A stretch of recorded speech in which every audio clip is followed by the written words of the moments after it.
Hello student, स्वागत है आपके अपने यूट्यूब चैनल में। तो आज हम लोग का जो विषय है वो है आल्हा रुदल, है ना, आल्हा रुदल। उससे पहले हम लोग चर्चा कर चुके हैं। जो हम लोग देख रहे हैं वो मध्यकालीन इतिहास को हम लोग पढ़ रहे हैं, कवर कर रहे हैं। और उसमें हम लोग 712 से लेकर हम लोग जो कवर किए हुए 1206 तक, है ना, 1206 तक हम लोग कवर कर चुके हैं, जहाँ पे गुलाम वंश का स्थापना हो चुका है और वह है कुतुबुद्दीन ऐबक के द्वारा। उससे पहले हम लोग जो चर्चा किए थे मोहम्मद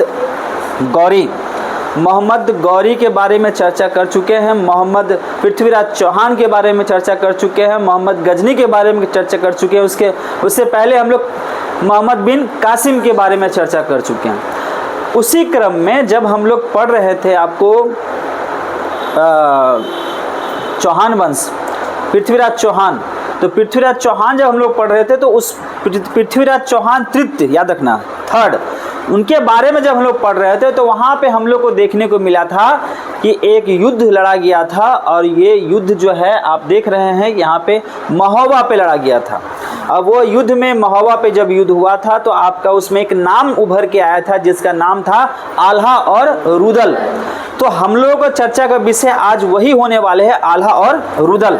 एक वीर योद्धा थे आल्हा और रुदल, एक वीर योद्धा थे। इतना वीर योद्धा थे कि उनसे थर थर कांपता था। याद रखिएगा, अगर हम लोग इतिहास को खंगालते हैं ना, इतिहास को अगर आप देखिएगा भारत के इतिहास को, तो भारत के इतिहास में बहुत ऐसे वीर योद्धा हैं जिसके बारे में अगर आप पढ़ते हैं, समझते हैं, तो आपको बहुत कुछ सीखने को मिलता है। और हम लोग बस एग्जाम ओरिएंटेड चीज़ ही पढ़ते हैं, जिसके अंतर्गत हम लोग वही चीज़ को पढ़ते हैं जो एग्जाम में बार बार पूछा जाता है। उससे ज़्यादा तो हम लोग बाहर पढ़ते नहीं हैं, लेकिन फिर भी हम लोग को कुछ कुछ एक्स्ट्रा चीज़ को दिमाग में रखना बहुत ज़रूरी है, फैक्ट्स को, जो हम लोग का आने वाले समय में कोई अगर अच्छा एग्जाम को आप देते हैं तो उसमें आपको कवर हो जाएगा। तो हम लोग बात जब स्टार्ट कर रहे हैं, बात कर रहे हैं किसका, आल्हा और रुदल का। तो आल्हा और रुदल के बारे में आप जब जान रहे थे कि जब पृथ्वीराज चौहान थर्ड जो है वो हमला किया था किस पर, महोबा पर। अब महोबा पर उस समय में आल्हा रुदल नहीं थे, याद रखिएगा। आल्हा रुदल चले गए थे कन्नौज। और क्यों गए थे उस कारण को आज हम लोग समझने वाले हैं। कन्नौज चले गए थे राजा जयचंद के पास, समझ रहे, राजा जयचंद के पास गए थे ना। तो वहां से फिर उनको बुलाया जाता है महोबा के राजकुमार के द्वारा, और फिर वो आते हैं आल्हा रुदल। उसके बाद पृथ्वीराज चौहान से लड़ाई लड़ते हैं। बात समझ रहे। तो हम लोगों का चर्चा का विषय आज बनने वाला है कौन, आल्हा और रुदल। और एक छोटा सा वाक्य से हम इसको स्टार्ट करने वाले हैं आज का कहानी को। और कहानी का कुछ वाक्य इस प्रकार से है कि पंख फैलाए हुए मोर बहुत देखे हैं, पंख फैलाए हुए मोर बहुत देखे हैं, घन पर छाए हुए घंघोर बहुत देखे हैं। और नाला कहता है समंदर से उड़ना सीखो, हमने बरसात के शोर बहुत देखे हैं। और इसी के साथ आइए हम लोग स्टार्ट करते हैं आल्हा और रुदल का कहानी को। तो जो भी स्टूडेंट इस वीडियो को देख रहे हैं, अगर वीडियो आपको पसंद आएगा, कहानी पसंद आएगा, रोचक लगेगा, तो आप जरूर चैनल को सब्सक्राइब कीजिएगा, ज़्यादा शेयर कीजिएगा। तो चलिए स्टार्ट करते हैं बिना लेट के आल्हा और रुदल। आल्हा रुदल को समझने से पहले हम लोग को चलना पड़ेगा कहाँ, चौहान वंश की तरफ। चौहान वंश में हम लोग जब देखे थे तो हम लोग को चर्चा का विषय बनाना है किसको, पृथ्वीराज चौहान को। पृथ्वीराज चौहान उस समय में वहाँ के राजा थे। और पृथ्वीराज चौहान थर्ड, याद रखिएगा, पृथ्वीराज चौहान थर्ड, वो वहाँ के राजा थे। तो फिर आल्हा रुदल कौन थे? तो आल्हा रुदल को जानने के लिए हम लोग को चलना पड़ेगा राजा परमाल के पास। राजा परमाल के पास, राजा परमाल के बारे में कहा जाता है कि ये कलिंजर के राजा थे, कलिंजर के राजा थे। और इनका विवाह जो होता है एक स्त्री के साथ है जिसका नाम है मल्हाना, यानी कि राजा परमाल की पत्नी का नाम मल्हाना। और मल्हाना की दो सगी बहनें रहती हैं। मल्हाना की दो सगी बहनें रहती हैं जिनका नाम आप देख सकते हैं अंकित हुआ है। एक का नाम रहता है आपको क्या, देवलता, और दूसरे का नाम क्या रहता है, तिलका। एक का नाम है देवलता और दूसरे का नाम है तिलका। अब मल्हाना जो है वो पत्नी किसकी है, पलमाल की।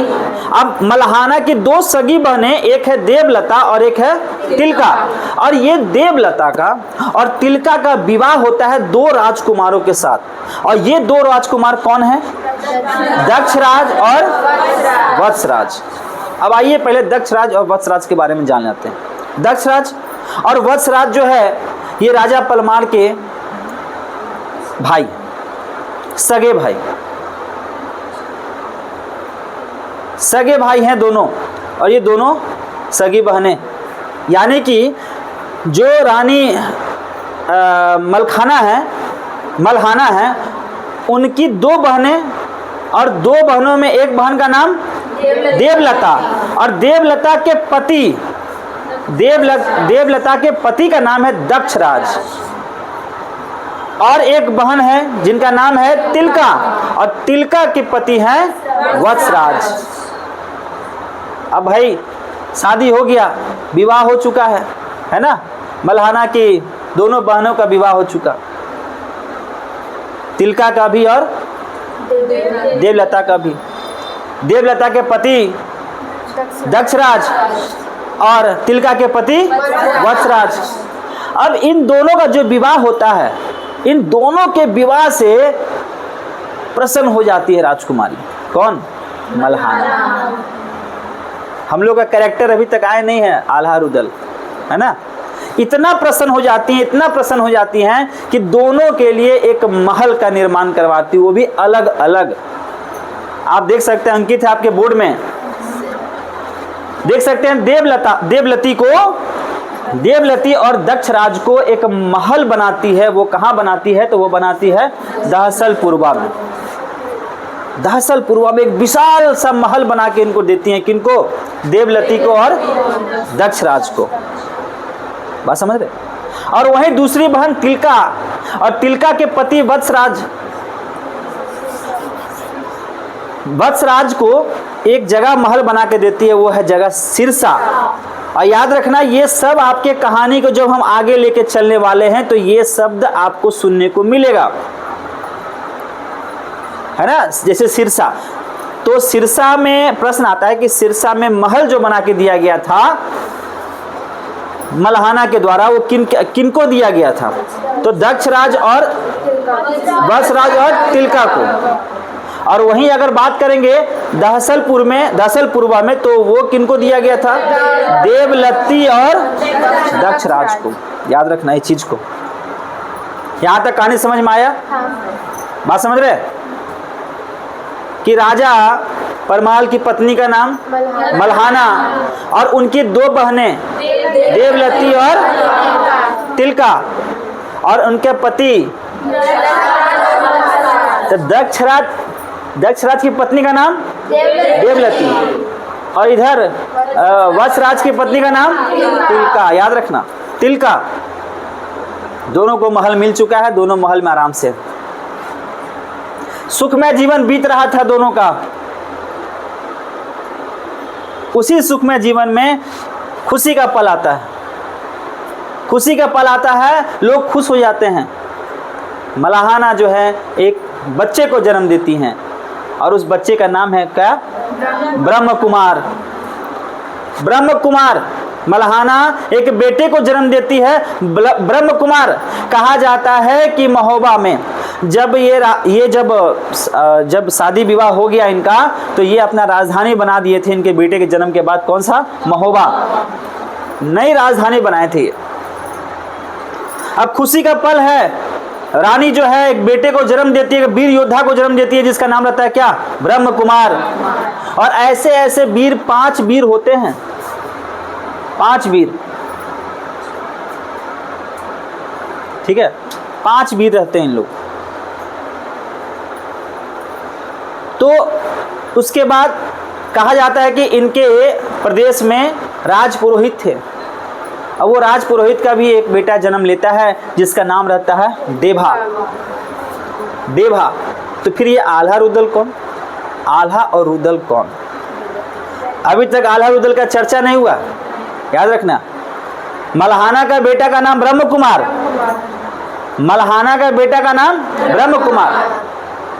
और डेभा जो हो गया वो हो गया एक राजपुरोहित का बेटा।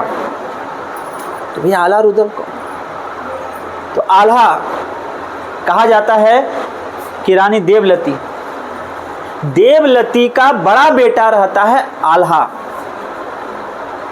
खुशी का माहौल चल रहा है पूरा, एकदम पूरा राज्य जो है खुश में है, समझ रहे हैं?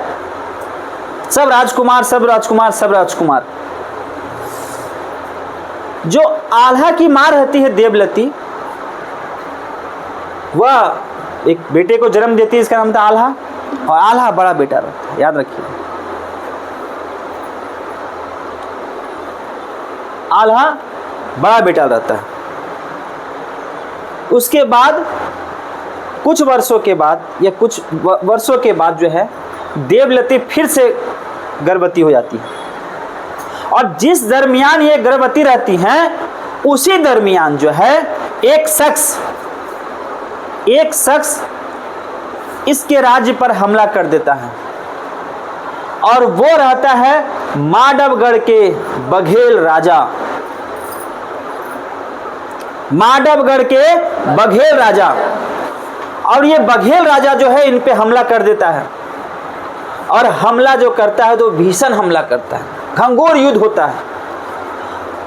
तो जब हमला होता है तो फिर राजकुमार परमार ये जो है दोनों भाई को भेजते हैं उस युद्ध के मैदान में कि जाओ और वह जो राजा है उसको सबक सिखा के आओ। कौन राजा हमला किया? बघेल राजा हमला किया, ठीक है। कहाँ का? ये मांडवगढ़ का। कहाँ का? मांडवगढ़ का।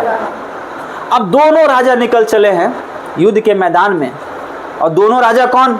दक्षराज और वत्सराज। अब ये दक्षराज और वत्सराज जो आगे जाते हैं उस युद्ध के मैदान में पहुंचते हैं, घंघोर युद्ध होता है, एकदम विशाल युद्ध होता है, एकदम दोनों तरफ से मारा मारी कटरम कटरा शुरू हो जाता है एकदम। नौबत यहां तक आ जाती है कि बघेल राजा जो है ये दोनों राजाओं को बंदी बनाकर ले जाते हैं। मतलब यहां क्या हुआ? यहां ये लोग हार चुके हैं, ये लोग हार चुके हैं। कौन? दक्षराज और वत्सराज, ये दोनों हार गए, और इनको बंदी बनाकर ले जाया जा रहा है कहां? मांडवगढ़। बंदी बनाकर ले जाया जा रहा है मांडवगढ़। अब उस मांडवगढ़ में ले जाने के बाद कहा जाता है कि यह जो राजा बघेल थे, यह राजा बघेल जो है दोनों राजाओं का सर धड़ से अलग कर देते हैं, काट देते हैं, और काटने के बाद एक पीपल वृक्ष के ऊपर में इस दोनों सर को टांग देते हैं। और इतिहासकार के द्वारा कहा जाता है कि वह सर टंगा हुआ तब तक था जब तक आल्हा और रुदल उस महल में पहुंचते हैं, तब तक टंगा हुआ था। मतलब वो सर तब तक टंगा हुआ है, उस खोपड़िया टंगी हुई है उस पीपल के पेड़ पे। और यहाँ रानी लोग जो है वो राजकुमार को जन्म दे रहे हैं, जन्म दिए हैं, अभी सब नन्हा मुन्ना है। और वहाँ देवलती जो है दूसरे बच्चे को जन्म देने के लिए जन्म दे रही हैं, जिसका नाम रहता है कौन? रुदल। और यहाँ रुदल के पिता यानी कि दक्षराज और वत्सराज की हत्या कर दी जाती है। उनके गर्दन को धड़ से अलग कर दिया जाता है और टांग दिया जाता है। कहाँ? गर्दन को, खोपड़िया को पीपल पेड़ के ऊपर में टांग दिया गया। किसके द्वारा? बघेल के राजा के द्वारा टांग दिया गया। अब ये सूचना मिलती है कहाँ? रानियों को, यानी कि देवलती को, तिलका को, कि उनके पति की क्या हो गई है? हत्या हो गई है। हत्या तो हुई है, निर्मम हत्या हुई, ऐसा वैसा हत्या नहीं, निर्मम हत्या। यानी कि उनके गर्दन को काट के पीपल के पेड़ पर टांग दिया गया है, इसलिए कि आप देखें कि किस तरह से आपके राजा को दंडित किया गया, प्रताड़ित किया गया, और आप आंख उठाने की चेष्टा ना करें। यह राजा बघेल के द्वारा किया गया था। सोचो क्या दृश्य होगा उस समय, समझ रहे हैं? क्या दृश्य आया होगा? रानी देवलती जो है दूसरे बेटे को जन्म देती है और उनका नाम रहता है रुदल। कहा जाता है जब रुदल का जन्म होता है तो देवलती जो है रुदल को फेंक देती है कि हमको ऐसा बेटा नहीं चाहिए। जो बेटा अपने बाप का मुख नहीं देख पाया उस बेटा को हम अपना बेटा नहीं कह सकते हैं। और वह जमीन पर रुदल को जब पटकती है तो 2.5 हाथ जमीन धंस जाता है रुदल के गिरने से। मतलब रुदल जब वो पटकती है तो 2.5 हाथ जमीन धंस जाता है रुदल के धरती पे गिरने से। और देवलती जो है कहती है कि हमको ऐसा बेटा नहीं चाहिए। उस समय में मल्हाना जो है उनको समझाती है और कहती है कि इस बच्चे का क्या कसूर, इस बच्चे का क्या कसूर, इस बच्चे का तो कोई कसूर नहीं है, इसकी कोई गलती नहीं है। इसकी पिता की जान गई एक योद्धा थे, एक योद्धा थे, उस योद्धा में वो युद्ध लड़े और उनकी जान गई है। इस बच्चे का इसमें कोई कसूर नहीं है। फिर मल्हाना जो है इस बच्चे को ले जाती है और लालन पालन करती है, बड़ा करती है। बात समझ में आया? ठीक है, यहां तक क्लियर हुआ? कैसा लग रहा है स्टोरी, सो बताइए। मजा आ रहा है? तो फील कीजिएगा इतिहास को। जब तक आप फील नहीं कीजिएगा तब तक आपको सुनने में मजा नहीं आएगा। फील कीजिए। बरगद का पेड़ पे टंगा हुआ खोपड़िया, नहीं बरगद के पेड़ पे, पीपल नहीं, पीपल बोल दिए थे क्या? नहीं, बरगद के पेड़, बरगद के पेड़ पे टंगा हुआ खोपड़िया। इतिहासकार के द्वारा एक कहा गया है, ध्यान से सुनिएगा।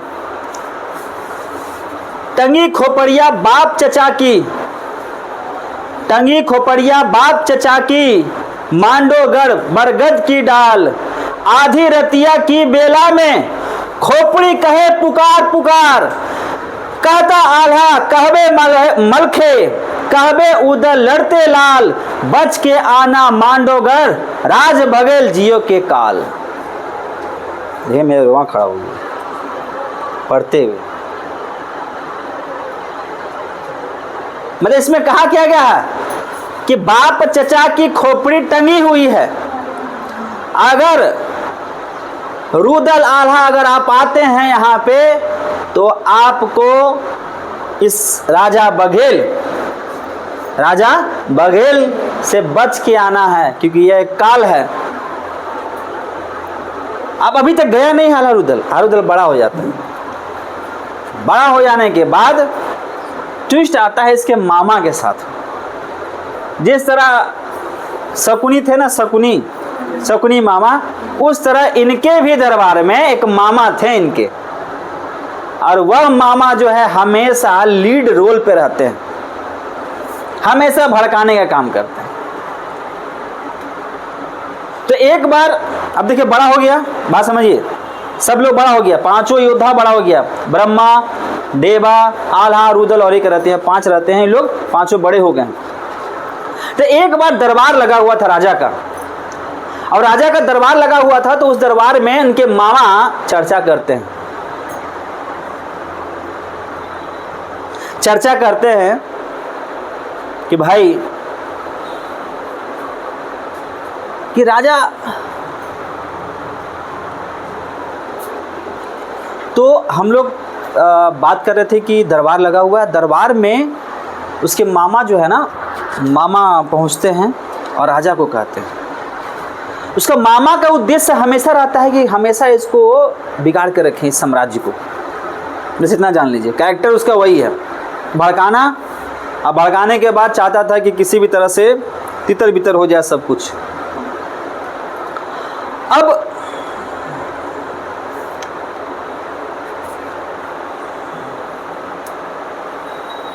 जब दरबार लगा हुआ था तो दरबार में उसके मामा कहते हैं जाके राजा से कि सर ऐसा है कि हम लोगों का जो प्रदेश है वो अभी तक एक बहुत बड़े कलंक से उभरा नहीं। तो राजा कहते हैं उसको, उसके मामा को, मतलब अपने साला को। अब राजा है, जहाँ पोस्ट की जगह पे तो राजा हैं, तो कहते हैं बस बस बस मत बोलिए, हो गया बात, जो हो गया सो बीत गया, जो ख़त्म कीजिए। क्योंकि वो जो राजा है, राजा बघेल, वो बहुत ताकतवर राजा है ना, उससे लड़ने का क्षमता हम लोग पास उतना अभी नहीं है, विकसित नहीं कर पाए हैं, सेना भी कम है, ये है वो है। तो ये मामा चिल्ला चिल्ला के कहता है कि जो राजा बघेल हम लोगों का राजा का सर टांग के रखा हुआ बरगद पे, उसका क्या। उसी दरमियान जो है उस राज दरबार में पहुंच जाता है कौन, आल्हा। आल्हा पहुंच जाते हैं दरबार में और कहते हैं महाराज ये किसका चर्चा हो रहा है, ये किसकी बात की जा रही है दरबार में, मामा किसके बारे में चर्चा कर रहे हैं। तो मामा कहता है कि भांजे ये किसी और की चर्चा, उधर से राजा कह रहा है बस बस बस चुप रहिए, हो गया। तो कहता है मामा कि नहीं महाराज, कहना तो जरूर पड़ेगा, क्योंकि हम लोग के राज्य की इज्जत की बात है ना, और हम लोग के राज्य में प्रतापी योद्धा हो चुके हैं, आल्हा, रुदल, मलखाना, ब्रह्मा और देभा, मलखान और देभा। उधर से आल्हा कहता है कि क्या बात है मामा, आप किस विषय में चर्चा कर रहे हैं, जरा बताइए, किनका सर टंगा हुआ है, राजा बघेल किसका सर टांग के रखे हैं उस बरगद के पेड़ के ऊपर में। और उधर से राजा कहता है मामा को बस खामोश हो जाइए, अब ज्यादा मत बोलिए, अब ये लोग जो है युवा है आक्रोशित हो जाएगा, आक्रोशित होने के बाद हो सकता है कि अपना आपा खो दे और पहुंच जाए जब पता चले तो। लेकिन उसका मामा कहता है कि नहीं राजा, बताना तो जरूर होगा इन लोगों को, क्योंकि ये लोग भाई आने वाले भविष्य में एक प्रतापी शासक हो सकते हैं, और यही लोग सबक सिखा सकते हैं किसको, राजा बघेल को। राजा बघेल के साम्राज्य को सबक सिखा सकते हैं, क्योंकि उसके पिता का हत्या किया हुआ राजा बघेल। तो वहां से मामा कहता है उसको, आल्हा को, कि बात ऐसा है कि तुम्हारे और तुम्हारे चाचा का सर आज भी टंगा हुआ है उस बरगद पेड़ के ऊपर मांडवगढ़ में। ये बात कहता है उसके मामा। मामा जब कहता है तो ये सुनकर आल्हा जो है आग बबूला हो जाता है, पूरा आक्रोशित हो जाता है, पूरा आग बबूला हो जाता है। ये कहता है कि महाराज मुझे आदेश दीजिए कि मांडवगढ़ जाके मैं उस राजा का सर धड़ से अलग कर दूं। राजा कहता है कि शांत पुत्र भी शांत। राजा किसी भी तरह उसको मनाता है, शांत करवाता है। लेकिन राजा जो वीर योद्धा होते हैं, वीर योद्धा होते हैं, वो कभी भी प्रॉब्लम से घबराते नहीं। समझ, या तो प्रॉब्लम उनके पास अपने आप आ जाता है, या फिर प्रॉब्लम को खुद क्रिएट कर लेते हैं, और वो किसी भी परिस्थिति में प्रॉब्लम से नहीं घबराते हैं। तो ये पहुंचते हैं दौड़ते अपने माता के पास, और माता से जब पूछते हैं कि मैं मांडवगढ़ में क्या पिता और चाचा की सर टंगी हुई है। और वो दृश्य सोचिए क्या होगा, एक मां से एक बेटा पूछता है, क्या मां ये सच है कि मांडवगढ़ में हमारे पिता और हमारे चाचा का बरगद पे सर टंगा हुआ है, खोपड़िया टंगी हुई है। तो रानी देख सुनती है तो रानी चिंतित हो जाती है।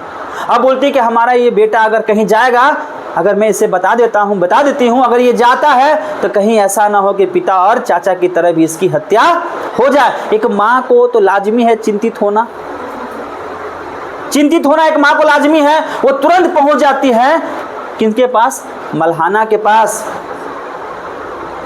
अब मल्हाना के पास पहुंचने के बाद वो पूरा चर्चा का विषय सुनाती है, लेकिन मल्हाना कहती है कि मैं ये सब जानती हूं, तुम्हें गर्व होना चाहिए। मल्हाना कहती है किसको, देवलती को, कि तुम्हें गर्व होना चाहिए कि तुम्हारा एक ऐसा वीर योद्धा बेटा जन्म लिया है, जो अपने बाप के कातिल, अपने चाचा के कातिलों का बदला लेने के लिए मांडवगढ़ जाने के लिए तैयार है।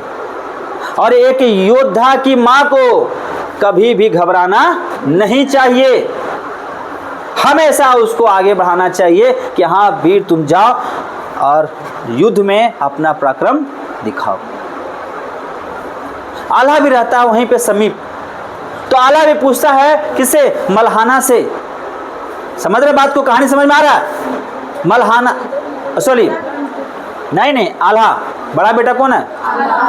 ये रहता है। पूछता है, मल्हाना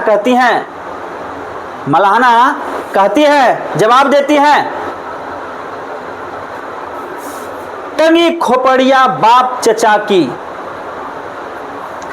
टंगी खोपड़िया बाप चचा की, मांडवगढ़ बरगद की डाल, आधी रतिया की बेला में खोपड़ी कहे पुकार पुकार, कहवे अल्हा कहवे मलखे, कहवे उदर लड़ते लाल, बच के आना मांडवगढ़, राजा बघेल जियो के काल। ये सुनाती है मल्हाना, और ये बात सत्य हो जाता है कि इन्हीं के पिता और इन्हीं के चाचा का सर जो है वो धड़ से अलग करके खोपड़ी को टांग दिया था राजा बघेल। कहाँ? बरगद का पेड़ पे। उसकी माँ कह रही, बात समझ रहे? अब ये जब सुनता है आल्हा, तो दौड़ते हुए पहुंच जाता है कहाँ? राजा के पास।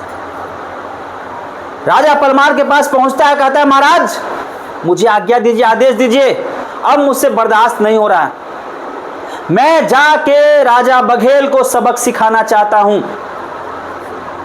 मुझसे बर्दाश्त बिल्कुल भी नहीं हो रहा। तो राजा कहता है कि बस पुत्र,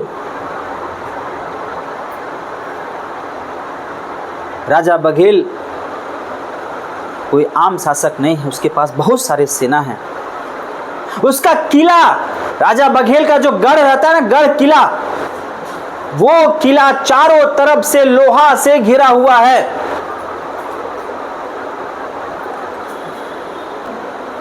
तो राजा कहता है कि देख पुत्र, जो राजा है मांडवगढ़ के, उसका जो किला है चारों तरफ से लोहा से घिरा हुआ, पहला। दूसरा बात कि चारों तरफ से नदी बना हुआ है। नदी मतलब कि उन लोग पहले क्या था, किला को ना मतलब कैसे प्रोटेक्शन हो उसके लिए वो लोग घेर रखता था। तो पहले लोहा, फिर एक नदी नहर पूरा चारों तरफ बना हुआ गड्ढा कोड़ के, और फिर उसके बाद जो है वह पूरा बबूर का कांटा होता है ना, बबूर के कांटा में वो पूरा लगा के जंगल बना के रखा हुआ चारों तरफ कि कोई उसको भेद नहीं पाएगा। ये कहते हैं राजा परमाल, किससे? आल्हा से। आल्हा कहता है कि महाराज कुछ भी हो जाए, मैं जाऊंगा, मतलब जाऊंगा और अपने पिता और चाचा के मृत्यु का बदला लूंगा। राजा फिर कहता है, पुत्र उत्तेजित होकर कार्य मत कर, बात समझो। राजा बघेल के पास जाने का मतलब है मौत को दावत देना। यह पिता कह रहा है पुत्र से कि किसी भी पिता को अपने पुत्र का चिंता होगा। एक तरह से पुत्री है ना, ये पुत्री है। तो आल्हा कहता है, ध्यान से सुनो, आल्हा कहता है राजा को, 12 बरस लो कूकर जीवे, 12 बरस लो कूकर जीवो, अरहू 13 लो जियो सियार, बरस 18 छत्री जीवो, आगे जीवो को धिक्कार। मतलब ये हुआ कि 12 बरस केवल कुकुर जीता है, 12 बरस केवल कुकुर जीता है, और 13 सियार, और जो क्षत्रिय 18 साल का हो चुका है, 18 साल का क्षत्रिय होने का मतलब कि आप एक वीर योद्धा हैं और अगर आप युद्ध में अपना आप ध्यान से इतिहास पलट के देखिए, आप हर एक क्षत्रिय जो राजा शासक रहा है वो ज्यादा दिन तक शासन नहीं किया। तो वही कहे आल्हा कि बरस 18 क्षत्रिय जीव है, आगे जीवों को धिक्कार। मतलब 18 के बाद जो कोई जीता है क्षत्रिय, उसके जीवन पे क्या है? धिक्कार है महाराज। और यह बात जब सुनते हैं तो राजा का सिर सीना जो है चौड़ा हो जाता है और कहता है कि हाँ, मन में सोचा होगा कि युद्धा मेरा बेटा देख लीजिए। और ये वाणी बोल के राजा परमाल से आज्ञा लेता है कि आदेश दीजिए महाराज, क्षत्रिय केवल 18 वर्ष तक ही जीवित रहते हैं। 18 वर्ष के बाद जीवित रहना क्षत्रिय का अधिकार नहीं है। अगर क्षत्रिय होकर हम युद्ध ना लड़े, घर में बैठे रहे, तो क्षत्रिय होना धिक्कार है। यह कहते हुए राजा परमाल जो है उनको आदेश देता है कि आप जा सकते हैं, लेकिन जाने से पहले योजनाबद्ध आपको जाना होगा। अब योजना बनाने के लिए आल्हा जो आदेश लेता है वो चला जाता है, अपने 5 भाइयों को इकट्ठा करता है एक जगह, और 5 भाइयों से विमर्श करता है, बात करता है कि भाई कैसे होगा, कैसे। कोई अपना तर्क देता है, कोई अपना तर्क देता है, कोई अपना तर्क देता है। तर्क देने के बाद निष्कर्ष यह निकलता है कि वहां सबसे पहले उस क्षेत्र को भेदना मतलब नामुमकिन है, लेकिन कुछ ऐसे कार्य करने होंगे जिससे उस दुर्ग को, उस क्षेत्र को हम लोग भेद सकें। क्योंकि बबूर का पेड़, फिर नदी, अब फिर लोहा का किला, लोहा का चारों तरफ से घेरा हुआ, फिर किला अंदर में। तो योजना बनाता है। एक भाई कहता है कि महाराज क्यों ना हम लोग वहां भेष बदल के चले, भेष बदल के। तो उसके लिए ट्रायल करता है, और ट्रायल करता है तो साधु का रूप ले लेता है 5 भाई। अब 5 भाई जब साधु का रूप लेता है तो सबसे पहले पहुंच जाता है अपनी माता के पास, देखता है कि मेरी माँ पहचानती है कि नहीं पहचानती। और माँ के पास जाता है, यानी कि मल्हाना के पास और देवलती के पास पहुंचता है और पूछता है, महारानी हम लोग काफ़ी दूर से आए हुए हैं, क्या यहाँ पे शरण मिल सकता है? तो मल्हाना तो देखते ही पहले तो पहचानती नहीं है, ना देवलती, दोनों ने कोई नहीं पहचानती। फिर पहचान जाती है कि ये तो हमारे ही योद्धा लोग हैं। तो वहाँ पे आदेश देती है कि आप जाइए। जाने के पहले ये लोग पहुँचते हैं कहाँ? राजा के दरबार में। और राजा जो हैं इन 5 को 5 तरह के घोड़ा देते हैं। 5 तरह का घोड़ा अलग अलग सबको बांटता है, और आल्हा को सेनापति नियुक्त करता है। राजा परमार आल्हा को सेनापति नियुक्त करता है। और इतिहासकार के द्वारा कहा गया है कि आल्हा को देता है किरिलिया नामक घोड़ा, किरिलिया। वहीं ब्रह्मा को देता है हरनागर नामक घोड़ा, डोभा को देता है मनोरथ नामक घोड़ा, उदल को देता है बुंदेला, और मलखान को देता है कबूतरी नामक घोड़ी। मलखान को कबूतरी नामक घोड़ी। 5 योद्धा है ना, आल्हा, रुदल, ब्रह्मा, देभा और मलखान। बात समझ रहे? अब ये लोग आशीर्वाद लेते हुए ये पहुंच जाते हैं, आगे की ओर बढ़ जाते हैं। बात समझ रहे? तो आगे की ओर चर्चा का विषय हम लोग कहानी में नेक्स्ट क्लास में लेंगे हम लोग। तो जो भी स्टूडेंट इस वीडियो को देख रहे हैं, आप प्लीज़ चैनल को सब्सक्राइब कीजिएगा, ज़्यादा शेयर कीजिएगा अगर वीडियो आपको पसंद आ रहा होगा तो मिलते हैं नेक्स्ट वीडियो में, इसका नेक्स्ट पार्ट में। तब तक के लिए टेक केयर, बाय बाय।